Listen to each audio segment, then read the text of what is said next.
Hi, everyone, and welcome back to some new episodes of Sisters in Service. For those of you that know me, you know why I do this, because I want to tell those stories of active duty women and women veterans, and to tell their story, you know, the good, the bad, and the ugly of what happened to them in service and after service. But these women are also doing some amazing things in their life after service. I also like to highlight these women who are business owners, they're entrepreneurs, they're bosses in their business. So I hope you'll continue to listen and let your friends know and let me know how this lands with you, because it's really important for me that you guys understand what I do, why I do it, and why I continue to do it. So here's the first episode. This episode is being sponsored by Small Space Pilates. Are you ready to get fit and fabulous from the comfort of your own home? Look no further than Small Space Pilates. With live online Pilates and weight training classes, a video library, and a no perfection allowed policy, you can achieve your fitness goals without ever leaving your house. Visit smallspacepilates.com for your complimentary session and start your journey to feeling fabulous today. Welcome to our newest episode of Sisters in Service. You know me, I'm Kat Corchado, and our episode today is about caregiving.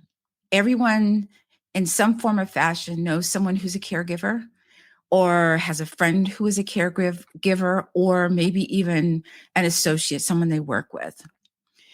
And here's a staggering fact. This is from 2022. Did you know that 53 million Americans in the United States are caregivers? That's 1 in 5. Out of that number, 5.5 million are veterans, and 70% are women who are the caregivers. So my guest today is Ayana Brown. She is a Navy veteran and a military spouse. She's the founder of Reach Peer Support Services, and we're going to talk about her Caregivers Toolbox. So Ayana, welcome. Thank you for having me. Of course. So you might be wondering how we met or how we got connected. Well, I mean, we're veterans. Okay, seriously, we run in the same circles pretty much. But Ayana had something on social media that sparked my interest. And why I was interested in it was because at the time I was caring for my mother who needed, let's say, a lot of caregiving. And she had left at this point. And I remember during that whole time as a caregiver, you don't have time for squat. You don't have time to take care of yourself. You barely have time to sleep and eat. And it's rinse and repeat, because the person you're giving care to may need a lot of help. And so when Ayana put this post on social media, I immediately reached out to her and said, we need to talk about this. So we are going to talk about caregiving, caregivers, and her Caregivers Toolbox. So Ayana, what do you think of those statistics that I just read? When I hear those statistics, and it's going to sound funny because it saddens me. It saddens me that so many people are caregivers, but we don't talk about it enough. So people are, I want to say suffering, but they're struggling in silence, because there's a level of guilt applied to the fact that this is difficult. So therefore, people feel that they cannot ask for help, that they cannot complain, when we're still human. Absolutely. Before we get into that, though, I know you're a Navy veteran. Here's the question I ask all of my veterans. Did you pick the Navy or did the Navy pick you? So the Navy picked me. I am from Brooklyn, New York, and all I knew was that I wanted to get out. And at the time in downtown Brooklyn, for all the New Yorkers out there, there were lined up 3 recruiting stations. There was Army, Navy, and Marine. And that's all I knew is what I saw. By this time, my cousin she's an older cousin. She was actually in the Air Force, but we hadn't kept in touch. So I didn't even think about that. It's not what I saw. Originally, I wanted to go into the Marines. I'm a big tomboy to this day. I was athletic, but also I used to have these really, really, really big boobs. So I was always having to fight. So I went that, and this is right after, just to show you my age. This is right after the first, no, sorry, the second Alien movie came out, Aliens. So they had that part with that lady that she was a female Marine and she's holding the big gun. I just wanted to be her so You're like, bad. So I'm yep, like, I'm I want to be a in. Marine. Yeah, nobody messes with a Marine Everybody lady. wanted to be her. I mean, let's be serious, right? That's amazing, man. She was, that's what I wanted to be. But long story short, I'm also a nerd. So I did a lot of reading and I love math and all these great nerdy things, even though I was getting in trouble in school for being a truant and all those other things. So I get this really high score on my ASVAB. And my Marine recruiter is talking smack about me because, when you're a Black female and, they have quotas, I just count as 1.5 white boys. So, I'm helping him out. Wait. That's what the recruiter said? Mm-hmm. Yeah. I Oh was my a Black unicorn. gosh. How did A you Black feel? unicorn. Please tell me what you said to him, please. I'm like, what? I was excited. I felt kind of special. I'm over here thinking that something is wrong with me because of the things that I like to do. And like I said, I was decently athletic at the time, considering. But what it did for me is just people started treating me differently. I've never been exalted for my brain before because I started getting in trouble. So for me, it was really nice to have all these strangers coming up to me saying, "Wow, you are so smart," and this feel kind of Black unicornish, whatever that feels like, just No, special. it made you feel special It because did. a lot of kids, especially in Black communities, you feel like you're just another kid in the crowd. Mm-hmm. But when you Yeah. can do something that makes you stand out, Mm-hmm. and now some people go, "Oh," and it does make you feel special. I Mm-hmm. totally, resonate with that. I totally do. Mm-hmm. So how did you Yeah. feel? So you go in, you do your 6 years, Mm-hmm. and how was your transition coming out of the military? It was a culture shock. It was definitely a culture shock.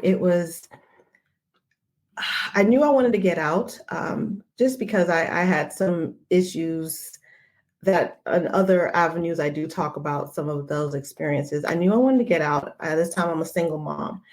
And what I did not get out of TAP class is something that is part of why I do what I do now. And that's providing people with something more besides, the fact that, yes, I can get a job, but um, just the culture shock was just unreal. And for the longest, I didn't understand myself. I didn't understand myself. I didn't understand this new but familiar world. I didn't understand people. I don't understand employers or my coworkers, their thought processes, their processes, if they have any. It's just a mess. you know? It's like a parallel universe, right? It's Yeah. like they look like people, they talk like people, then they may not be Hmm. speaking the same language, but Hmm. you think that, yeah, I got this. And Yep. yeah, totally didn't. Absolutely. Yep. Pretty much. So I know you had a bout of homelessness. Can you tell us the backstory to that? Well, I will, just to make that a little bit more accurate. I was about to lose my house. Oh yes, I Exactly. was living off of Okay. credit cards. I was able to purchase a home before I got out of the military. My first home was purchased in Virginia Beach to be exact. I had my townhouse, it was my son and I. And after leaving the military, I went back up to New York. That didn't work for me. That was, my first job out of the service, which statistically, and we can go on, that's a whole nother podcast. Quite a few of us, and I didn't know this at the time, quite a few of us from the service, we don't last very long in our very first job straight out of the military. Oh, that's So very that, common. Very yeah, common. yeah. but I didn't know that. So I would have Well, prepared no, a little that's the better if big I'd have known secret they that. don't tell you. They didn't tell you. It's Exactly. common, but they didn't tell you Exactly. that. Oh no, because you get tap class and tells you all about these resumes. And what I did not know was what I was giving up by immediately getting into a job that I was not prepared for. Right. So anyway, that's a whole nother thing. But yes, came back to Virginia just trying to figure it out because I didn't think that New York was good for my son, and just struggled. So had to live off of credit cards for quite a while. Got the letters in the mail that they're going to take me home, and eventually just hustled enough to make that not happen. But it was scary. I do recall asking for help from like a girlfriend, and she sent me $50. She shared $50 with us, and me going to apply for services, EBT services, get some food. And I had to show my bank statement, and they saw that she said she gave me money, and that disqualified me. So I could not get any Oh, food are because of you that $50. serious? Yeah. So getting the help actually kind of hurt me in that aspect. So it was an experience that it's been it'll never go away, what that felt like, and the frustration, because I left with an honorable discharge. I didn't do anything wrong, and yet I'm struggling, yet my son is struggling because his mom is struggling. That's what it was like at that time. Well, I've recently, not recently, but doing homework, I found that women veterans, for the most part, are more likely to be homeless than their male counterparts. Mhm. And so I started looking it up. And so the men were unaware, the male veterans, that is, were unaware that women were struggling like this. Mhm. And so someone had asked me, well, why is that? And I said, well, think about it. Woman gets out of the military. She's got her, for the most part, she's probably a single parent, Mhm. or she is the caretaker of the kids. She gets out, she has to find a job, she has to find schools, she has to find a place to live, et cetera, down the laundry list. Mhm. Well, that gets to be a lot, Yeah. and what if you can't find caregivers? What if you can't find a job? What if? Mhm. And so I was very stunned by the fact that that was actually a fact about women veterans. But I wanted to ask you a little bit about um, what are some common challenges that adult caregivers face right now, today? Well, can I touch on that homeless female veteran thing real quick before I Oh, even go sure. there? Okay. Absolutely. What I can say, not only from my experience, but for the people that I help, is quite a few of us come out of the military, and especially if, like me, you didn't do a whole career, or you didn't get to see combat, or you didn't get to deploy, or it goes down the list. A lot of us have this uh, confusion that we are not really veterans. We feel like, That oh, too. Yes. I had a job, but I didn't finish it, so I'm not a real veteran, right? Or some of us are so traumatized from our time in the military that we don't want to have anything to do with the military. So we don't want to have to ask the military to help Absolutely. us. Yes. We don't want to go Absolutely. to the VA hospital. The VA hospital can be very triggering. So we don't to have to. So those of us who only know, okay, go there and then sign up, I'd rather be homeless, right? And Right. then, of course, one of my top three, my third thing out of those three, out of the three, would be military sexual trauma has also made it very decisive. It has ruined the trust that a lot of, and for the record, I'm not saying that males cannot be victims of MST. What I'm saying is, statistically and based off of my experience, women with MST don't ever want to even think about the military again as much as possible. So to even claim it is a huge thing. That makes But sense. Yes, that Mhm. makes sense. Right. So those are what I've seen. Now, could you please repeat the next question? So I Do I had to remember go the back to the next question? homelessness. Wait a minute. Right. Oops. Let me go back. Oh, here's a question. What are some common challenges that adult Yes. caregivers face? Oh my goodness. Okay. I think I mentioned in the beginning that guilt. that guilt monster that takes over and is in our ears like earbuds on a daily basis. Oh, you should feel, and I have a not so PC term that I use in classes about the shoulds. Oh, you should feel this way, or you shouldn't feel this way, or how dare you want to take a break? That is your mom. That is your dad. Oh, we How dare you also, take a bathroom break? how dare you take a bathroom break, or lock yourself in the bathroom so you could just be for a I minute, just right? need 5 minutes of I just need, silence. okay. How dare you turn off your phone so your mom stops texting you at 4 a.m? Things like that. Because Yeah. for me, I am a long distance caregiver. So this is a different way. I don't live where my mom lives, but I do have quite a few responsibilities. So one, I said definitely the guilt. The second is the legal aspects. Understanding or getting an understanding or a crash course in the difference between a power of attorney versus guardianship. I mean, where's the class on that stuff? Yeah. Who We need thinks about this? education. Who thinks Because a about lot this? of times when you become a caregiver, it's like almost immediate. It's Yeah. like you're coming, oh, you're here. Okay. Oh, So okay. you Right. you don't have time to even process. Mm-mm. Nope. It's emergency. It's Yes. emergency. That's it. It's a phone call, and then there you go. So I would say again the guilt, the legal stuff, and I would say the impact on self, because there are going to be some significant financial changes, social changes, even physical changes of your own. Your body reacts, you somatically to Stress. the Yes. stress that you are about to embark on for an unknown amount of time for most of us. We don't know when we're going to be able to go back to our definition of Our normal. regular life, whatever that was at the Exactly. time. What Exactly. about Ayana, what about isolation? Because you feel Oh as yeah. though you're just in your own bubble. And sometimes even if your spouse is there, you still like when my mom was here, it was, my mom. I was taking care of my mom. Don't get me wrong, he did help, but Mhm. I don't think he understood the full impact of what I was going through. Oh no, and that's that social aspect again, like you said, because it's either you. For most of us, we can't go out like we used to, or we feel alone.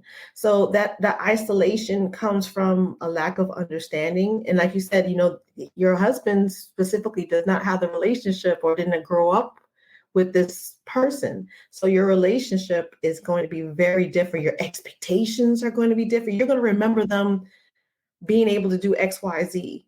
And then you're going to come and you're going to be introduced to this new person. And Absolutely. you're not sure who it is taking over this body.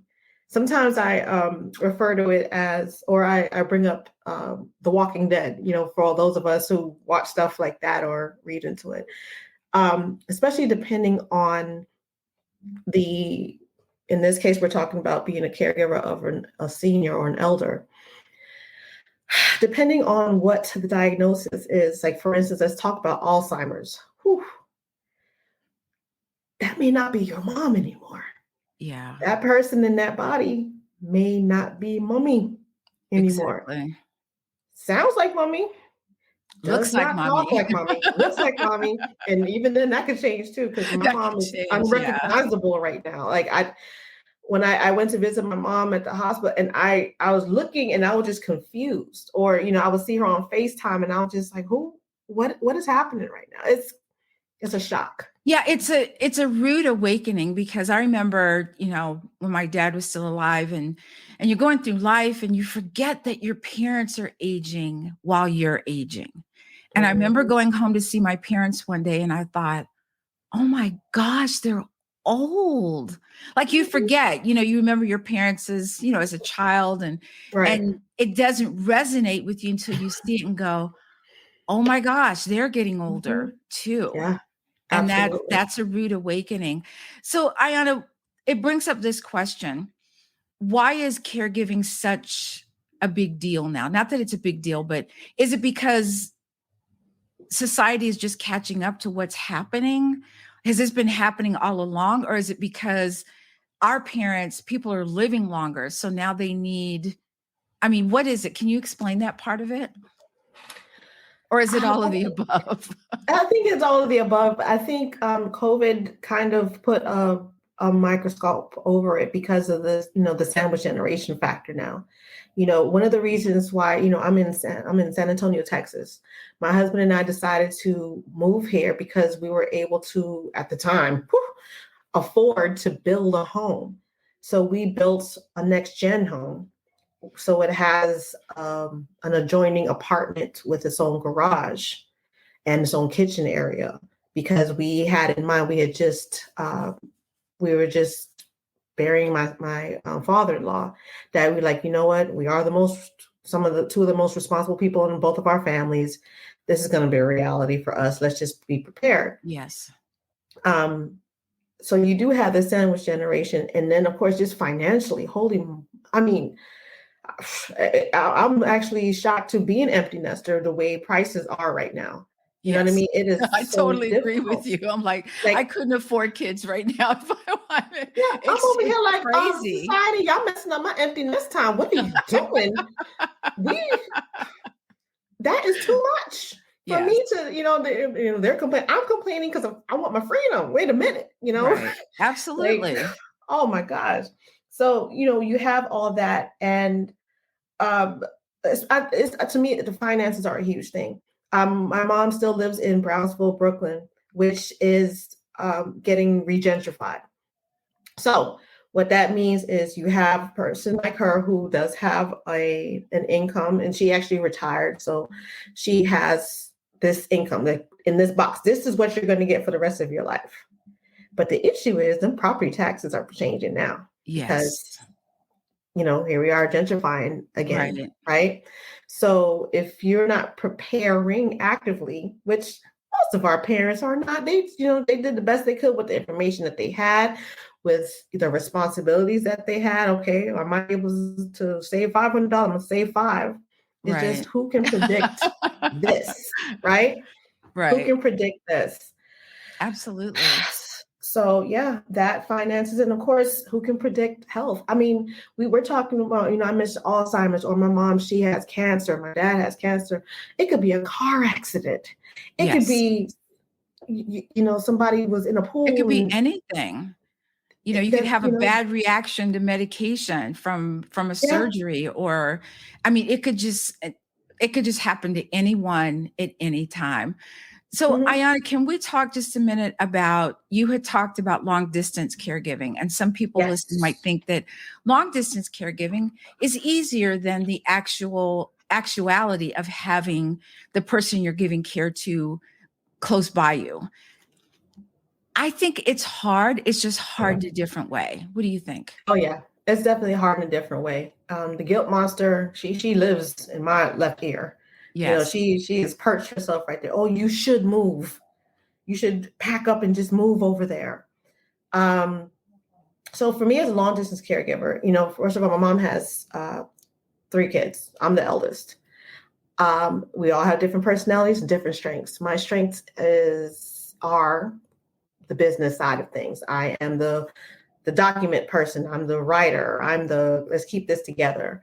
The youngest, my brother, he's, that's mommy's baby right there. You know what I mean? Absolutely.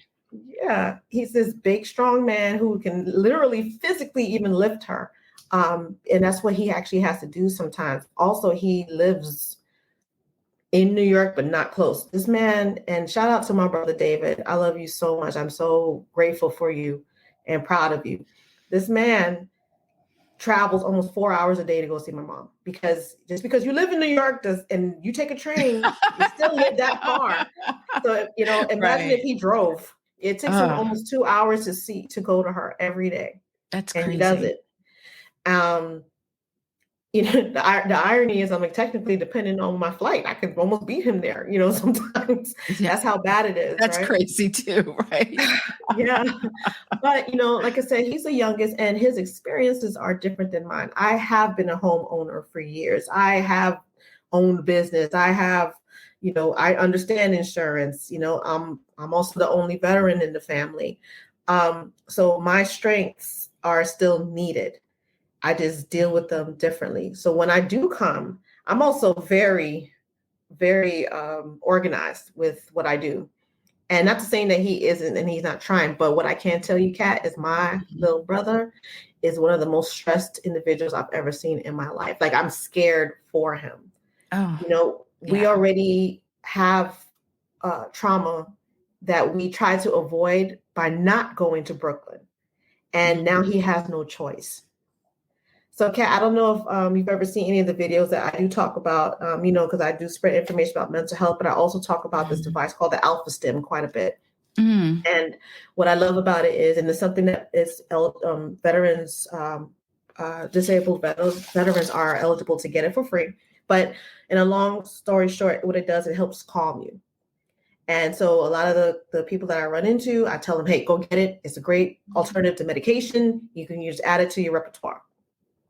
Kat, I took a video of me putting it on that man, and I have never seen anybody max out the machine before. Oh my gosh. Yeah. And he's 6 years younger than me, and I'm scared because of the stress on him.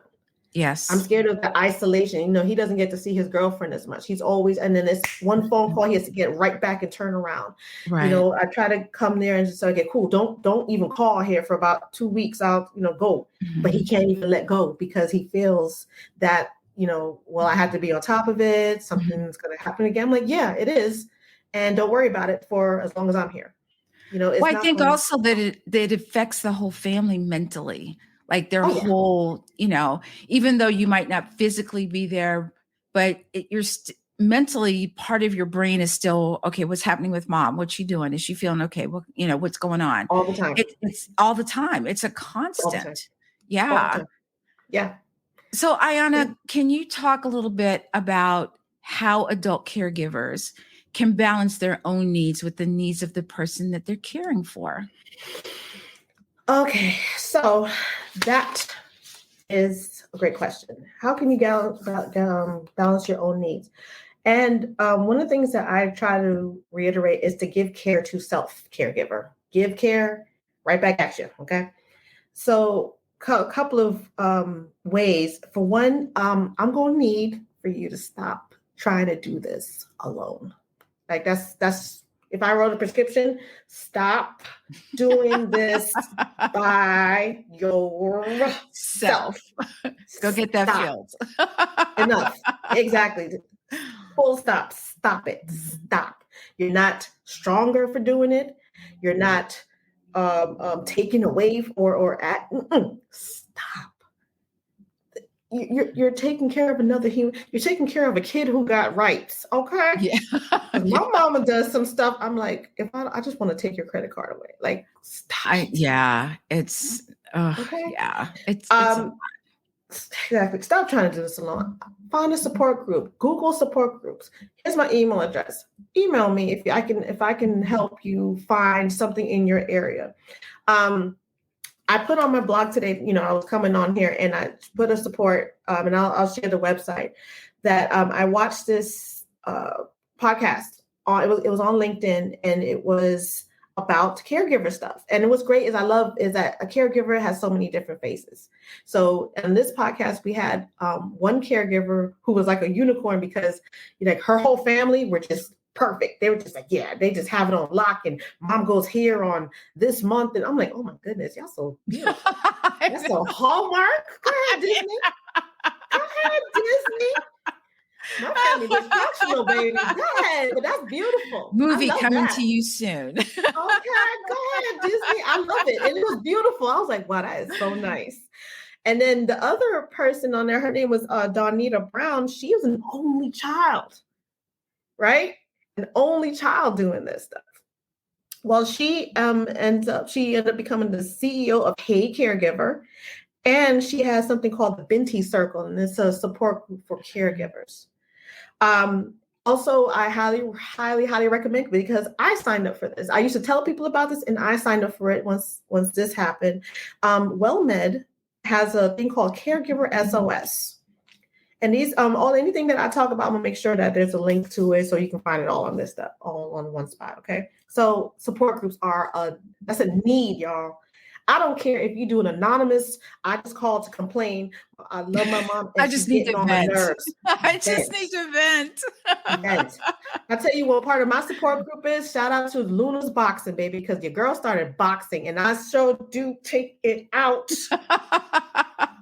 because I'm exhausted physically, emotionally. You know, like I said, sometimes I get calls, texts at 4 o'clock in the morning, and my mom, she does this thing where she says something and then she'll say, okay, we'll go to sleep now. Don't worry about it. Like, are you serious? Too late. Are you serious? The second thing I really want caregivers to know about are retreats. Now, specifically for us veterans, because, you know, I do specialize in veteran stuff, but I'm branching more. But if you are in the military, there are retreats specifically for caregivers, right? And like one of the ones I can definitely, I've gone on a retreat with this organization called Operation Second Chance. Now they have military caregiver specific retreats. So get behind on a retreat. Some of them, you might have to take your person with you, but you still get your break, whatever it is. Find ways to enjoy your life. And the number 3 thing is respite care, RESPITE. You know, these are things that you can look at with your insurance or your parents' insurance. See if that's there. What respite care does, Kat, is it's somebody who come give you a break. So, so you're not hiding out in the bathroom, rocking yourself. Like, I just need to listen to the podcast right quick. In a pinch, that works, y'all. Just say exactly. If I could just eat my sandwich in peace. Why are you eating a sandwich in the bathroom? I just need, you know what I'm saying? I know. It's not funny. It's only funny because I've been there, done that. So it's like, yes. Yeah, or I just want to eat in the car just so I can just. Yeah, I've gone down to my car in the garage and I just sat there because it was quiet. Yeah. And in short term, because I love all of those resources you talked about, but sometimes you need something right then and there.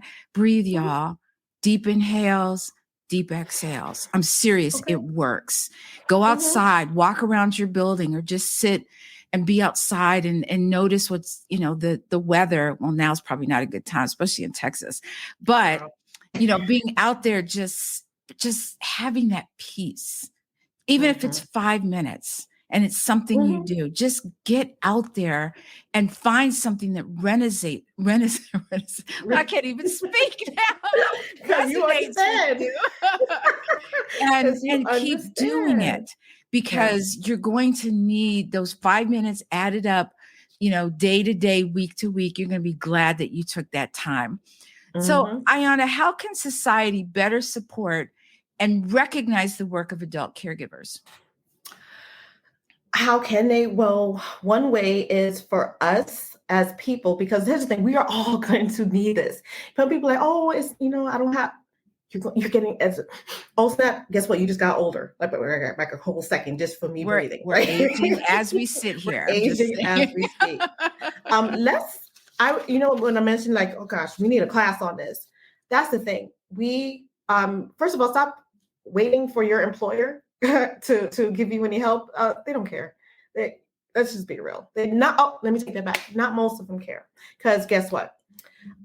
Being a smarter employee is to start looking and realizing that there are some companies, Kat, that actually provide caregiver support as a benefit. You usually hear childcare, right? Yes. But in 2017, 68% of people reported their caregiving duties had negative impacts on their jobs. And I've seen this. I used to work in senior services here in the city. I've seen grown men in suits crying. I'm talking about gasping for air because my mom is at the house and she done this or burned this or tried to hurt the neighbor's dog, and I had to leave the job, and it's traumatic.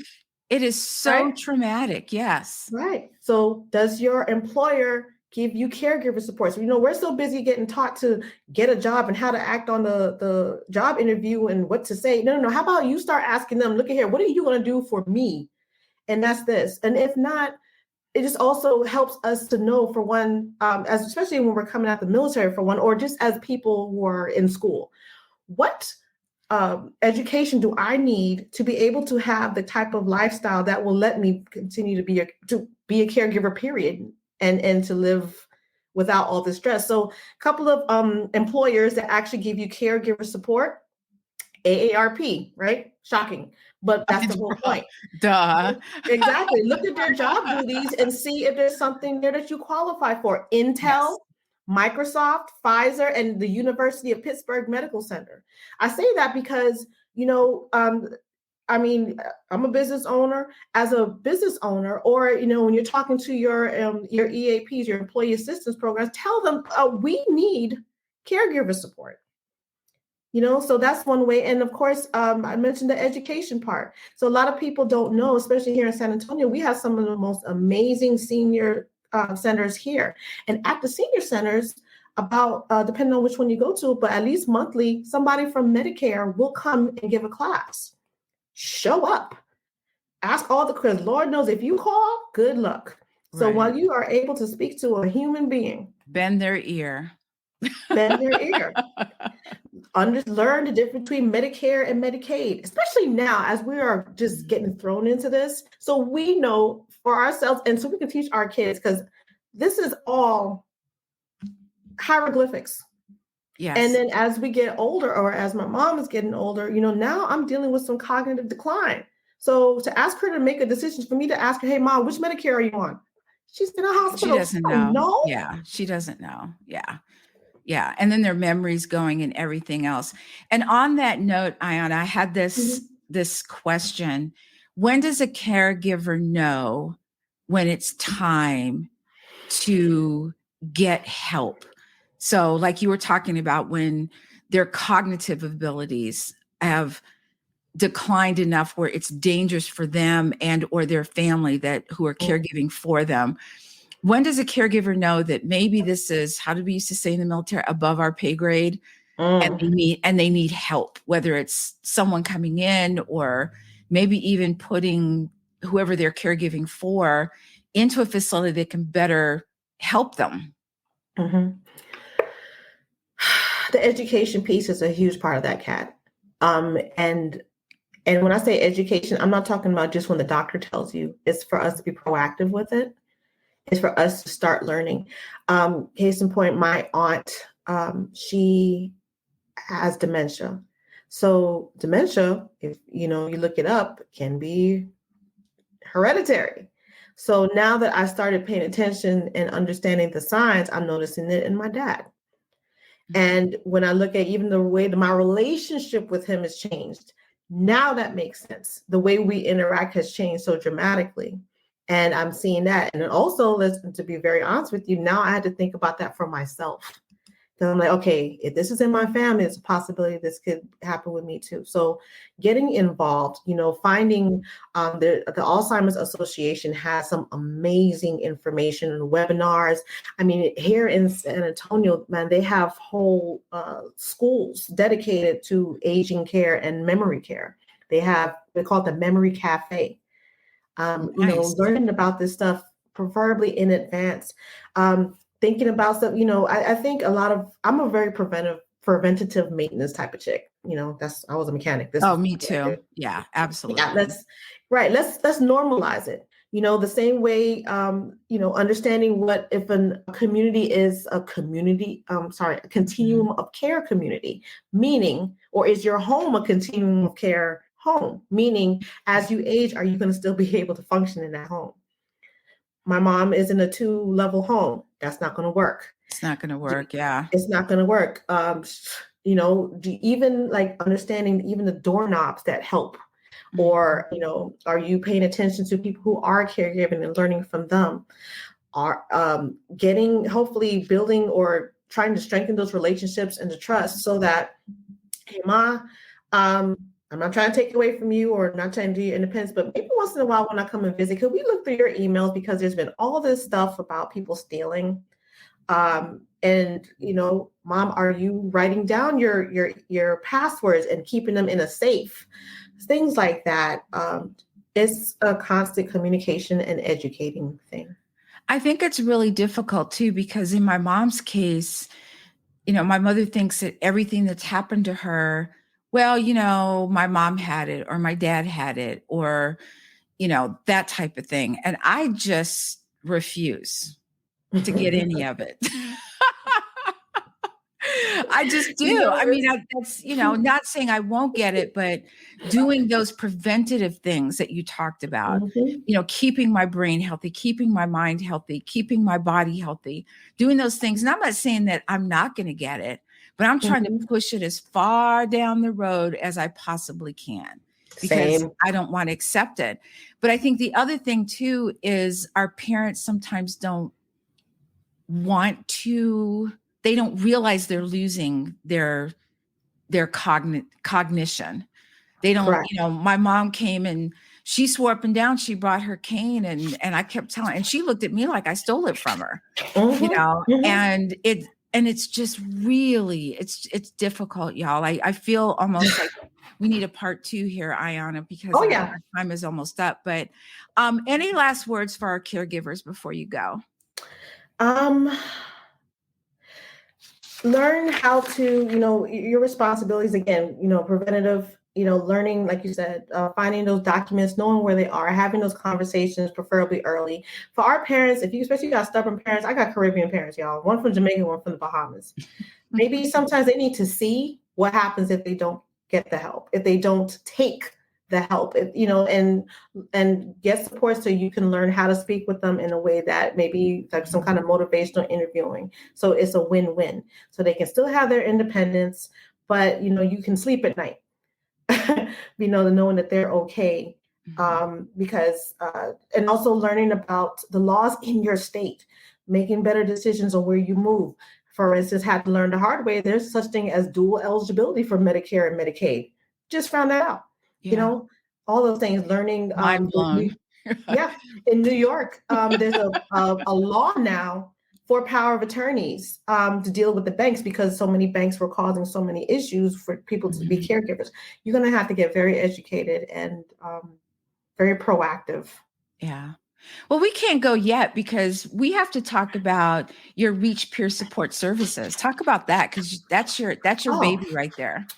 okay. Well, Reach Peer Support Services. So I am an MHPS. I'm a certified mental health peer specialist, among so many other things. I'm currently a grad student at Texas Tech because I'm going to claim this. I am going to be a licensed clinician, a licensed counselor by this same time next year, please God. Um, please God, fall 2024. I mean, it's throwing everything at me to make me stop school. And anyway, so what I do is, like you heard my story. I came out of the military and I just fell on my face. And my goal is to help people learn from my mistakes. So with the caregiving, understanding that here's how my motto is here. Let me help you. Let me save you some tears, And some some money, time. and some precious time. Okay, don't do this, and you'll be okay. Right? Let Right. me say this for you. What I do is I educate people on what I had to learn the hard way so they can be more prepared, making sure they have resources galore. I'm huge on mental health and changing the stigmas of it, especially within the BIPOC community. And I do have a niche specifically for our military because I learned so many things the hard way. Mhm. Real quick, speaking of this, if you're active duty and you are a caregiver, two things. I want you to look at the EFMP program. You might be able to help you. And Kat, if I do remember correctly, I might have sent this to you for us veterans. See if your parent is eligible to become your dependent. It could help tremendously. Absolutely. Thank you for that, Ayana. But let's talk about your caregivers toolbox. Okay. So my caregivers toolbox, like I said, a lot of documents on what I can possibly be eligible for. I look at that, based off of the insurance I have, based off me being a veteran. I want anybody who is paying attention to this to start making yourself a log, even if it's a spreadsheet. My brother, for instance, they kind of banked on his ignorance, especially of just policies, right? So at one point, we ended up having to put my mom's home into a Medicaid asset trust. And that's, again, a whole nother podcast on that one. And, I was there for a week and then I left. And, the goal was, okay, cool. Take the power of attorney to the banks and to everything else. We're good to go. How about Kat? They had my brother going around like Carmen Sandiego all over New York talking about it needs to be re-notarized. Oh, man. And he didn't understand. Re-notarized? I've never heard of that before. Exactly. So for me, and he's just like, he's like a ping pong. He goes someplace. Okay, they said to do this. And then he runs around. I'm like, stop. That makes no sense. And so I need you all who are paying attention to this to get used to asking for things in writing. Stop talking to people on the phone. Stop showing up with not getting a point of contact. Put it. Get a face, get a name, get a number, who you talk to, when you talk to them. Exactly. I had to fight a bank, y'all. A bank. I had to fight my mom's bank that she had for over 30 years because now there's a difference between them trying to protect and then them trying to kind of like rules, and after a while it became ridiculous. It took over a month for them to acknowledge the power of attorney. And then I had to get very inventive. Yeah. But then when I did, I kind of got a little nasty myself. I'm like, all right, so let me go on, since we ignoring, let me go on social media. Hey, you're going to respond to this email that we sent 4 weeks ago at this time? Because you have my mom's money and she needs this to pay for her medical bills. It shouldn't be that hard. It shouldn't be. It's already hard. And now they're making it even harder. And it just doesn't. You know what I had to do? You want to hear something? What I had to do? So I went back to that chain of command, honey. Like you go on these websites and they never put so I went to the About Us. I wanted to know who works there, and they never put their email addresses or their phone numbers.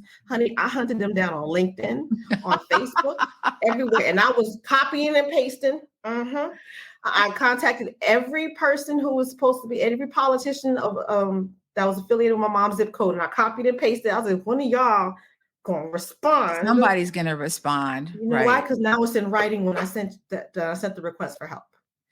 But so see, now if you don't respond, just ridiculous to me. This is why people don't want to deal with this or any other. And again, that's a whole nother podcast. But ways it should be like, okay, get me this document, this document, this document. Let's sit down and talk about this. Yeah. And see how we can help. But they want to be, Anyway, I'm sorry you went through that, Ayana. Well, I mean, they're not the only ones who make things difficult. And I really feel like part of the establishment is they bank on our ignorance and our willingness to quit. And they just didn't know who they were messing with. And that's all. Right? Like, you don't know. I may look young, but I mean, if I'm not able to sleep, baby, you're not going to sleep. Okay. I was trying to be nice. Right. Okay. Yeah. But no, we're not going to do this. My mom. Sometimes you got to go there, Ayana. Sometimes you do, and it's only when they're like, oh, well, now she's mad, I'd be like, no, y'all got me here, after everything else. So, exactly. Ayana, where can people find you if they have questions about caregiving or, they need to vent? Well, I put my email address in there, but I do have a website, www.reachpeersupportservices.com. I do share things there. I'm on Instagram, TikTok. I try to do little snippets, little things that I find, because I honestly believe that knowledge truly is power. And I also believe in just sharing it. Ignorance. I have a friend that, her mom, I'll say her mom for now, but we all grew up together. Her mom passed away and she was dealing with cancer. And now that I'm going through this, I called her and I'll say, sweetie, I'm kind of low key mad at you in a way. And she was like, why? I was like, because I can't believe you did this by yourself and did not tell me so I could have helped you. Right. Even if I could have just come and give you a hug, boo-boo. Yeah. This is not cool. I love you too. This is why I couldn't spend time with you, because you were doing this all by yourself. And I could have been doing something to take something off your plate. Yeah, absolutely. This needs to stop. It really does. So there are people, like you said, 1 in 5 people at your job is walking around. Oh, why do they look like that? They're stressed. Yeah. They're stressed. You don't know what people are dealing with. Exactly. So what if we gave people the tools to not be so stressed? Yeah. And so they can start enjoying their lives again. Well, Ayana, thank you so much for being here and doing this with me today. And I think one of the things that resonated with me the most was the fact that you don't have to do this alone, because you're it's like being thrown into a cauldron, and and you're holding on, those cartoons where they're holding the sides with their hands and their feet, trying not to hit the hot liquid. You feel like you're trying to climb up and you slide down a little bit. Absolutely. But maybe we need to do a part 2 of this, because I feel like we still have more conversation to do. Oh yeah, I had more paperwork. I had more websites. I was going to my list of websites and stuff. I was like, and did you know that Medicaid won't pay for this and all this stuff? We're going to get into it, baby. Maybe we need to do a part 2. Maybe we do. So for everyone listening, I hope this kind of scratched the surface a little bit, but maybe it's starting to answer some questions that you might have. And number one being that Ayana knows all this stuff. But please stay safe. Take care of each other. Until next time. And it's never too late to start your impossible.